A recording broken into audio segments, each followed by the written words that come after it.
Blake Lively just tried to flee the courtroom the second her own lawyer flipped and exposed details even she had buried. She faked a dizzy spell to dodge the disaster, but the judge wasn't having it, especially not while Justin's team was ripping her story apart piece by piece. And yes, in that one dramatic exit, Blake accidentally triggered even more legal heat on herself. The trouble began long before Blake Lively stepped into that courtroom, but the public only caught wind of it when the frequency of her court appearances became impossible to ignore. Every other day, like clockwork, Lively was being summoned to face pretrial proceedings in what has now become one of the most volatile defamation and assault cases in recent celebrity memory, her legal war with actor-director Justin Baldoni. These weren't ceremonial show-ups or brief check-ins. These were high-stakes, high-pressure sessions where both sides were navigating a minefield of motions, counterclaims, and emerging evidence. From the moment she arrived each morning, Blake was reportedly glued to her legal team, whispering furiously behind hands and taking visible, deep breaths before facing the bench. But what is Blake Lively so desperate to keep buried that she's willing to risk a breakdown in front of the press? By the second week of hearings, courtroom insiders described a noticeable shift. Blake, typically polished and composed, began to show signs of strain. Her posture slumped. Her responses and sidebar exchanges became clipped and agitated. Multiple sources close to the proceedings revealed that her legal team, a powerhouse Manhattan law firm known for high-profile celebrity cases, was struggling to maintain a consistent defense narrative. They were reactive, not strategic, often blindsided by motions from Baldoni's counsel and forced into rushed responses. And then came the moment that would set off internal panic. Baldoni's team submitted a request to introduce sealed evidence during a closed-door session, evidence they claimed would change everything. Could a single sealed file be so explosive that it threatens to unravel the entire foundation of Blake's defense? What followed that submission was a series of closed deliberations that only increased the anxiety radiating from Lively's side of the room. Journalists stationed outside the courthouse noted that Blake left the building unusually quickly that day, refusing all questions and walking past cameras with her face hidden. One legal reporter later shared that the mood inside the courtroom shifted from tense to outright panic. The secrecy surrounding the sealed submission only amplified speculation. Was it audio, a private video, financial documents? Whatever it was, it left Cavendish and Combs visibly shaken, and Lively reportedly demanded an emergency strategy meeting that same night, skipping a planned call with her management team. What truth could be so damning that even her own lawyers didn't want it unsealed? Just as the courtroom tension threatened to reach boiling point, a separate thread from Blake's past burst into the narrative with perfect and terrible timing. Shocking internal HR reports from her now-defunct lifestyle brand, Preserve, were unsealed and introduced by the prosecution. Among the documents was a detailed report describing an incident where Lively allegedly threw a wine glass at a female employee during a private feedback session. The victim reportedly criticized Blake's erratic leadership style, after which Blake, in a fit of anger, hurled a glass across the room. The glass shattered on impact and left the employee with a deep hand wound. Medical records and photographs of the injury were admitted into evidence, and the jury was shown time-stamped HR notes made immediately after the incident. What happens when your past violent outbursts become your present legal liabilities? Prosecutors pounced on the resurfaced incident. In open court, they declared the episode as part of a long-established pattern of violent intimidation, painting Blake not as a wronged celebrity, but as a woman capable of calculated aggression. They argued this was not a one-time mistake or a heat-of-the-moment lapse. Rather, it was emblematic of someone who lashes out when her control is challenged. And this wasn't just legal theater. The timeline of the Preserve incident bore disturbing similarity to her current behavior under pressure. Desperate attempts to silence criticism, escalating emotions, and retaliatory threats disguised as damage control. How many times can someone blame the pressure before it becomes a personality trait? To drive the point home, the prosecution brought forward a former assistant from Blake's Preserve days, someone who had not spoken publicly about the scandal until now. In testimony that stunned the courtroom, the assistant recounted multiple episodes where Blake would fly into verbal tirades over minor setbacks. The most jarring moment came when the witness claimed Blake once muttered, "If they push me, I'll push back harder. Glass breaks, so do people." It wasn't metaphorical. It was a direct quote etched into the witness's memory, a warning, a confession, and, under these circumstances, a piece of the prosecution's puzzle that clicked horrifyingly into place. When someone tells you who they are, how many times do you need to hear it before you believe them? Blake's legal team tried to minimize the damage. They argued that the Preserve incident was a resolved HR matter, with no direct connection to the Baldoni case. They suggested it was being used for character assassination, a common tactic when the defense has little else, but the court allowed it to stand. The prosecution made a compelling case that the incident helped establish a psychological profile of someone who manipulates perception, lashes out in private, and then pivots publicly to a more curated, relatable persona. The juxtaposition was striking, and the jury was now watching Blake not as a beloved actress, but as a potential aggressor with a paper trail. Is a clean public image enough to erase a decade of documented private behavior? Meanwhile, as the press dissected the testimony, social media erupted with clips from past interviews where Blake had subtly alluded to losing her temper on set and at work. What had once seemed like harmless anecdotes were now being seen through a completely different lens. A late-night clip from 2016 resurfaced in which she joked, "I once threw a candle at someone's desk. It missed. Barely." That clip, once laughed off, was now replayed with slow-motion captions and grim context. Public sentiment began shifting, especially among former fans who once idolized her brand, but were now revisiting what that brand was built to cover up. When does the truth stop being inconvenient and start becoming undeniable?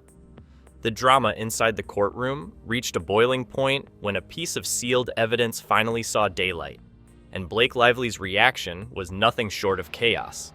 The moment the court accepted the file for review, Blake's composure shattered. Those inside the room recall her freezing in place, then frantically whispering to her lead attorney with growing urgency. Within seconds, she clutched her stomach, hunched slightly, and told the court she felt faint. She then attempted to stand, eyes darting toward the exit doors, prompting the judge to immediately intervene and order her, sternly, to remain seated. But what could be so incriminating that it made Blake try to physically escape the courtroom? A court clerk, speaking anonymously, later confirmed what many already suspected. Blake's attorney had quietly informed the judge that she was experiencing a panic response to unexpectedly admitted evidence. The judge did not permit a recess, forcing Blake to stay in place for the rest of the session. Sources familiar with the hearing described her as visibly distressed, frequently wiping her face and barely speaking through the remainder of the argument. Legal observers called the moment one of the most unprofessional exits ever attempted by a celebrity defendant. It wasn't a migraine, it wasn't nausea, it was a retreat, stopped in its tracks. Was this a health scare or a calculated move to avoid facing what was about to be played? During a short break that followed, Blake reportedly attempted a second exit, this time more subtly. Security staff, already alerted by the earlier stunt, were instructed to monitor all doorways. When Blake moved to step out quietly with her assistant, 2 security officers were seen shifting position to block the door. Her lawyer was overheard saying, "Please, not right now," before guiding her back to her seat. One witness said the entire courtroom could feel the tension pulsing through the room, like something catastrophic was about to drop. Why would the court react with that level of security unless they were expecting another stunt? The answer became clear soon after the break. The sealed evidence, now accepted and queued for the record, was revealed to be an audio clip, just 4 minutes long, but enough to blow the case wide open. It was a private phone conversation between Blake and her PR representative, recorded during the height of her dispute with Justin Baldoni. What started as routine damage control veered sharply into manipulation and deception. In the clip, Blake could be heard saying, "If we can just hint that Justin manipulated her, no one will check the timeline. Just get her to cry on camera." Was this the moment her victim narrative collapsed under the weight of its own scripting? The courtroom's reaction was instant and visceral, audibly gasping. Members of the press froze mid-sentence. Justin Baldoni reportedly looked stunned, but satisfied, as if this was the moment he had waited for all along. The quote, "clinical and rehearsed," was a PR strategy designed to weaponize emotion and exploit public sympathy. And this wasn't hearsay. This was her own voice, clear, unmistakable. The prosecution immediately followed up with metadata verification, showing that the call was recorded from Blake's own device, stored in a cloud backup she had failed to scrub. How do you deny something when the evidence is your own voice, your own plan, your own fingerprints? Blake's attorney scrambled. First, they questioned the authenticity of the clip, calling it possibly doctored and incomplete. Then they pivoted, saying it was part of a longer strategy meeting that was taken out of context. But forensic experts had already authenticated the file within minutes, confirming the timestamp, source, and integrity of the audio. The court wasn't buying the deflection. One legal analyst called it one of the most self-destructive exhibits ever introduced in a celebrity trial. What happens when your own words become the prosecution's sharpest weapon? The fallout didn't stop at the courtroom door. Within hours, the clip leaked online, despite being under seal, and media outlets across the country played it on loop. Public perception flipped overnight. What was once a case about alleged workplace mistreatment and professional rivalry now seemed like a calculated smear campaign engineered from the start. Fans were outraged. Advocacy groups that once supported Blake's narrative quickly issued statements distancing themselves. Baldoni's team, meanwhile, filed a motion to bring forward additional documents related to her PR team's involvement. If this clip was just 4 minutes, how much more planning might be buried in emails, calls, or texts? By the next morning, social media was ablaze. Crisis PR experts debated the timeline in real time on national news panels. Legal scholars dissected the implications of a coordinated public deception potentially tied to defamation and character assassination. And inside the courtroom, momentum had clearly shifted. Every time Blake's legal team stood to object, it was met with visible skepticism from the bench and jury alike. Could this trial now set a precedent not just in celebrity law, but in how public manipulation is judged legally? At this point, the trial is no longer just about what happened between Blake and Baldoni. It's about credibility, strategy, truth versus performance. And Blake's entire courtroom behavior, from her attempted exits to her unraveling defense, now appears to align perfectly with the image this clip painted. Not of a woman reacting under stress, but of one trying to control the narrative, no matter the cost. The turning point in Blake Lively's case didn't come from her own testimony, nor from an expert witness. It came from a single voice, anonymous but deafening. A former employee of her lifestyle brand, Preserve, took the stand, shrouded behind privacy protections, and detonated what many are now calling the most brutal blow to her defense. With clear, deliberate pacing, the witness painted a disturbing picture of a workplace allegedly built on fear, manipulation, and silent compliance. The room froze when they described a culture where criticism was met with retaliation, and where employees were allegedly encouraged to manufacture online narratives targeting her perceived enemies, most notably, Justin Baldoni. What kind of leader asks staff to create lies in the middle of a legal war? The witness didn't just accuse Blake of toxic leadership, they accused her of orchestrated character assassination. According to sworn testimony, Blake allegedly directed staff to leak anonymous Reddit posts, seed Twitter threads, and use burner accounts to spread rumors that Baldoni abused his position on multiple productions. But the most damning moment came when the witness said Blake offered them hush money to keep quiet once the lawsuit was filed. They were allegedly handed a non-disclosure agreement with a cash bonus clause, an envelope, a pen, and a verbal threat. Do not make this bigger than it needs to be. When asked why they came forward now, the witness replied, because the truth was never part of the plan. How many other voices were paid into silence before this one finally spoke? In that instant, the emotional walls around Blake began to visibly crumble. Multiple reporters present in the courtroom described her as frozen, jaw clenched, and eyes locked on the witness, shaking but saying nothing. She didn't glance at her legal team. She didn't write anything down. One court illustrator captured the moment, her hand clenched tightly around her necklace, staring in disbelief, as if watching her carefully constructed story dissolve in real time. Baldoni's attorney, seated across the aisle, didn't need to say a word. He simply leaned back and smiled. For his team, this was the moment the victim mask officially fell apart. Can a courtroom survive two truths when only one is backed by evidence? It should have ended there, but prosecutors weren't finished. What followed next was more than narrative. It was documentation.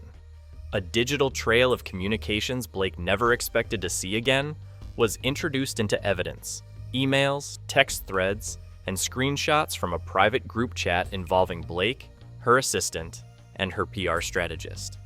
These messages were collected from a subpoenaed iCloud backup after one of the message recipients forwarded the entire archive to the district attorney's office. The texts were shocking, not because they existed, but because of what they revealed.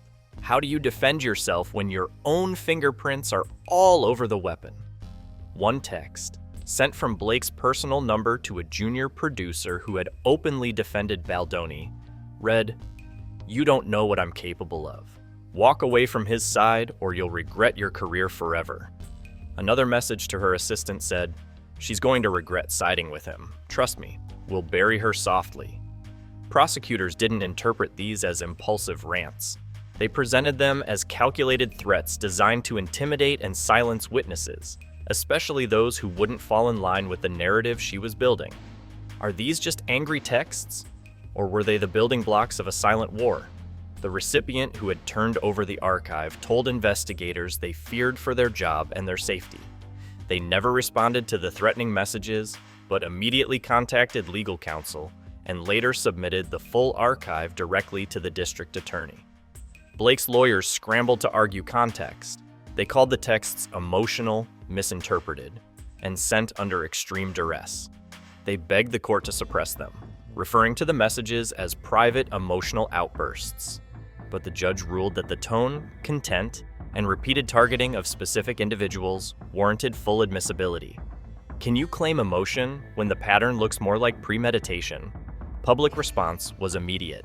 Headlines across every major outlet blasted variations of Blake's blackmail trail exposed.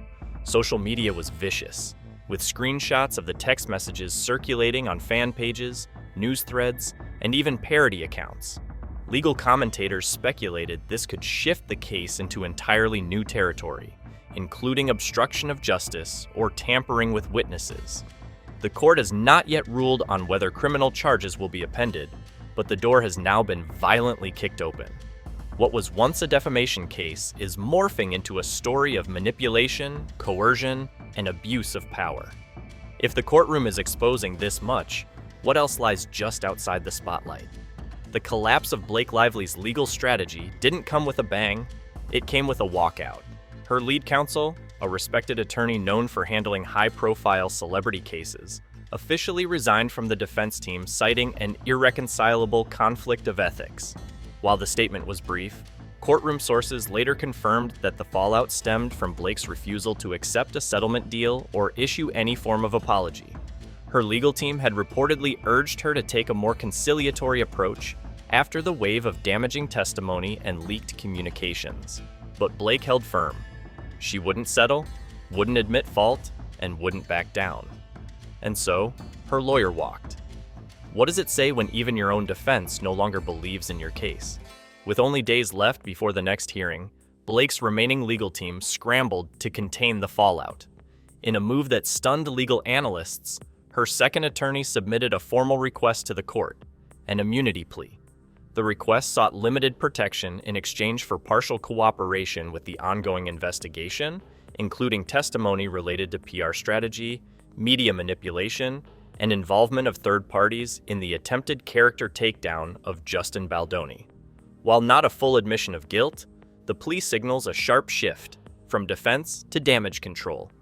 Is Blake now trying to save herself by burning the very team that built her story? So far, the court has not ruled on the immunity request, but according to insiders close to the judge's chambers, the odds are not in Blake's favor. The misconduct pattern already established, ranging from workplace intimidation to digital blackmail, has created a perception that she's only pivoting after losing control, not out of remorse. Legal experts warn that granting immunity under such circumstances could set a dangerous precedent, effectively rewarding obstruction. The court is said to be weighing the magnitude of manipulation presented so far against any potential value Blake's cooperation could offer. Can someone truly cooperate when their entire credibility is already in question? As courtroom pressure mounts, so do the stakes outside it. Multiple legal commentators have confirmed that prosecutors are actively considering criminal obstruction charges if Blake does not comply by the next hearing. These would not just be civil consequences, they'd be criminal, carrying potential jail time and long-term legal fallout. Rumors have swirled for days that federal investigators have requested Blake's email archives and encrypted communications, particularly those involving non-disclosure payments and witness intimidation. What happens when a celebrity scandal stops being entertainment and becomes a felony investigation? Blake's defense is no longer about clearing her name. It's about survival. The once confident courtroom presence has now fractured into silence, stalling tactics, and last-minute legal gambles. And with her team fractured, her image shattered, and the judge reportedly losing patience, it's becoming harder to imagine any outcome that doesn't end in legal ruin. Is this the moment Blake Lively finally loses control, not just of the case, but of her entire public identity?